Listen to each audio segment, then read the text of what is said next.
l'incivisme qui grandissant et qui est en train de jouer beaucoup sur non seulement les valeurs sociétales, mais aussi pour le bon fonctionnement de l'État.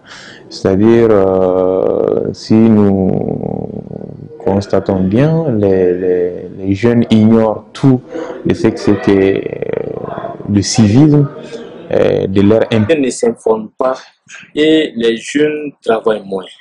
Je crois que quand on prend la couche même la plus importante du Mali, ce sont les jeunes. Et donc, je pense, dans les problèmes que connaît le Mali, les jeunes ont une grande responsabilité à jouer. Et déjà, quand on lit certains rapports des organisations, quand on constate à travers les médias, etc., on voit que les jeunes, quand même, sont également responsables des maux qui minent effectivement la société. Il y a le banditisme, il y a l'extrémisme violent, il y a des comportements qui sont des comportements de non-citoyens. Des gens qui brûlent des feux rouges, des gens qui tabassent des voleurs, qui brûlent des voleurs, des gens qui ne respectent même pas leurs devoirs vis-à-vis de l'État. Donc la plupart des temps, ce sont souvent des jeunes.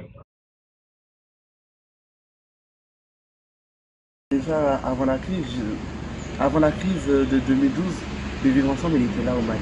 Quand on venait au Mali, on dit le Mali vraiment c'est une terre qui nous accueille. Tout le monde est content de nous voir, tout le monde, c'est vraiment une terre où les gens sont solidaires entre eux. C'est ce qu'on aimait quand on venait au Mali. Mais depuis la crise 2012, déjà je vois plus beaucoup de personnes au Mali. Ben, je vois le pays s'est vraiment dégradé. Il y a beaucoup de dégradation dans le pays. C'est plus trop les gens sont plus trop accueillants comme avant, ils sont méfiants. Donc voilà. Ok, Mali kɔnɔna bi ni i y'a lajɛ sigi gɛlɛyalen don sira bɛɛ fɛ couche bɛɛ la parce que munna ne b'o faamu o ye comportement de dirigeant parce que entre les dirigés et les dirigeants danaya o bɔra an cɛ parce que la population malienne actuellement c'est comme on a compris que l'autorité exploite les populations. Je vous avoue que ça m'a traversé la tête une fois de partir. Mais moi, ce que je me suis dit ce moment, c'est que je vais partir. Même si je veux partir, si je voudrais partir ce moment, il faudrait que certaines conditions soient réunies. Que je quitte ici, que ce soit par l'aéroport que je quitte, et qu'une fois que je quitte aussi, que j'ai un point de destination, que je sache que je serai accueilli à l'aéroport, quand je vais à l'université. Mais jamais quand même par la mer ou ni par le désert, parce que moi je pense que c'est vraiment une très très grosse perte pour le Mali. Nous avons des potentiels que si nous essayons d'exploiter, nous pouvons rester ici. Mais malheureusement aussi, il faut le dire, nos autorités aussi ont beaucoup à avoir dans cela, parce que ces jeunes-là qui cherchent à partir, c'est parce qu'ils se disent qu'il n'y a pas deux morts, il n'y a qu'une seule mort. Je reste ici, je vais mourir de faim, je vais mourir dans le désert, c'est la même mort. C'est pour cela qu'ils se disent, bon, au moment où les autorités nous tournent le dos, ne nous donnent pas le nécessaire ce dont on a besoin, alors il faudrait aller le chercher, même si c'est au prix de notre vie. Chose que nous condamnons, mais c'est surtout de dire à ces autorités que prendre soin de ces gens, de dissuader à partir, ou bien leur proposer quelque chose qui puisse les maintenir dans ce pays, c'est une obligation pour eux, c'est un devoir pour eux, parce que c'est pour cela qu'ils sont élus. Par rapport au message que j'ai à lancer aux autorités, je dirais que dans tout pays du monde entier, les autorités ne peuvent rien faire seules. Il faut qu'ils soient accompagnés par les associations, les organisations de la société civile, les organisations non gouvernementales. Dans l'appel que j'ai à lancer, je dirais aux autorités de déléguer certaines compétences aux organisations de la société civile qui ont de la matière et des ressources humaines pour pouvoir faire ce travail-là. J'ai pris l'exemple, par exemple, de l'accord pour la paix. Lorsque le gouvernement a signé l'accord, le défi était de la rendre disponible auprès de tous les citoyens. Mais dans cette mission de l'État, il avait oublié un canal de communication très important qui sont les réseaux sociaux. Nous, en tant que membres de la communauté des blogueurs, on a pensé qu'il fallait aller sur les médias sociaux pour que les jeunes puissent s'approprier l'accord. Mais l'État n'a pas accompagné la communauté. Mais Dieu faisant bien les choses, on est tombé sur l'appel à projet de JPA financé par l'Union européenne. On est arrivé à prendre en compte ce canal de communication. Donc, il y a beaucoup d'autres activités sur lesquelles l'État peut accompagner les organisations de la société civile à pouvoir appeler à plus de citoyenneté. Donc, c'est l'appel que j'ai lancé à l'État. À nos autorités et partenaires, je dirais que connaître sincèrement les populations.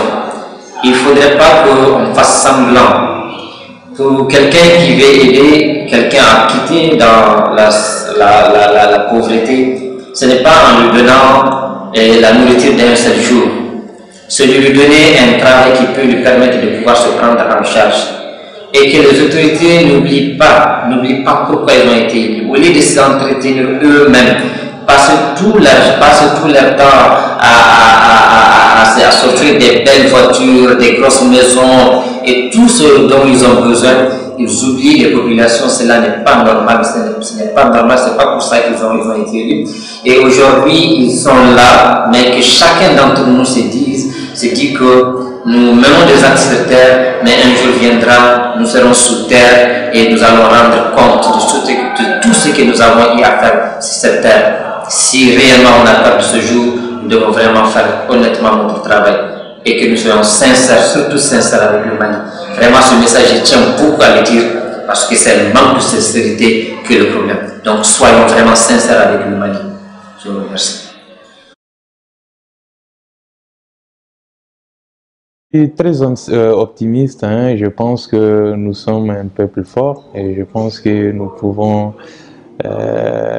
sortir de cette impasse-là, et je crois fort en tout cas au peuple malien. Et il s'agit juste en tout cas à ce que tout le monde s'y implique à tous les niveaux. Je parle notamment des autorités, je parle également des parents, parce que l'éducation, quand on parle de citoyenneté... Si je dirais, je dois me forcer même à être optimiste, parce que le jour où on va arrêter de croire, c'est ce jour-là qu'on va s'enterrer soi-même. Et alors, sachant ce que nous sommes en train de faire, et surtout voir une partie de la jeunesse, ce qu'elle est en train de faire, ça donne espoir. Bien vrai qu'il y a beaucoup qui restent les bras croisés à se plaindre, mais de jour en jour, on se croise dans les conférences, dans les ateliers, nous croisons des jeunes qui croient quand même en ce pays-là. Et il y a aussi certains d'entre eux, il y a certains bailleurs qui croient aussi en ce jeu. Je prends seulement cette initiative.